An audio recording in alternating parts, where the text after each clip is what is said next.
سوال و جواب میں خوش آمدید۔ دلچسپ معلومات اور نئی ویڈیوز سے باخبر رہنے کے لیے چینل کو سبسکرائب کریں اور بیل آئیکن ضرور دبائیں تاکہ ہر نئی ویڈیو کا نوٹیفیکیشن آپ کو سب سے پہلے ملے۔ احرام کی حالت میں سلے ہوئے کپڑے یا ماسک کا استعمال۔ حج یا عمرہ کے دوران ایک اہم سوال یہ پوچھا جاتا ہے کہ اگر احرام کی حالت میں حاجی وقفے سے سلے ہوئے کپڑے پہنے یا چہرہ ڈھانپے، مثلاً ماسک لگائے، اور یہ وقت مجموعی طور پر 12 گھنٹے بن جائے تو کیا ایسی صورت میں دم لازم آئے گا؟ جواب وضاحت: شرعی احکامات کے مطابق مرد کے لیے احرام میں سلے ہوئے کپڑے پہننا یا سر ڈھانپنا منع ہے۔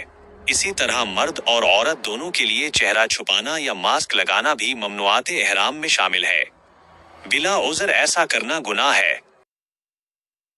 کفارہ اور صدقہ کی تفصیل۔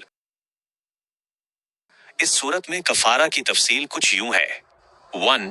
دم کب لازم آتا ہے؟ اگر کسی شخص نے مسلسل 12 گھنٹے یا اس سے زائد وقت تک سلے ہوئے کپڑے پہنے یا چہرہ ڈھانپ کر رکھا تو اس پر دم واجب ہو جائے گا۔ 2. صدقہ کب لازم آتا ہے؟ اگر ان چیزوں کا استعمال مسلسل نہیں تھا بلکہ وقفے سے کیا گیا تو چاہے وہ مجموعی طور پر 12 گھنٹے سے زیادہ ہی کیوں نہ ہو جائے تب بھی دم لازم نہیں آئے گا بلکہ صرف صدقہ واجب ہوگا۔ یاد رہے کہ دم صرف اسی صورت میں واجب ہوتا ہے جب ممنوعہ فعل مسلسل 12 گھنٹے تک برقرار رہے۔ تاہم بلا ضرورت ایسا کرنا بہرحال گناہ ہے جس سے ہر حاجی کو بچنا ضروری ہے۔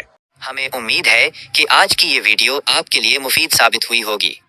اپنی رائے کا اظہار کومنٹس میں ضرور کریں اور اگر ویڈیو پسند آئی ہو تو اسے لائک اور شیئر کریں۔ کسی بھی سوال کی صورت میں کمنٹ کریں، ہم اس پر نئی ویڈیو بنانے کی پوری کوشش کریں گے۔ مزید ایسی ویڈیوز کے لیے چینل کو سبسکرائب کرنا نہ بھولیں۔ شکریہ۔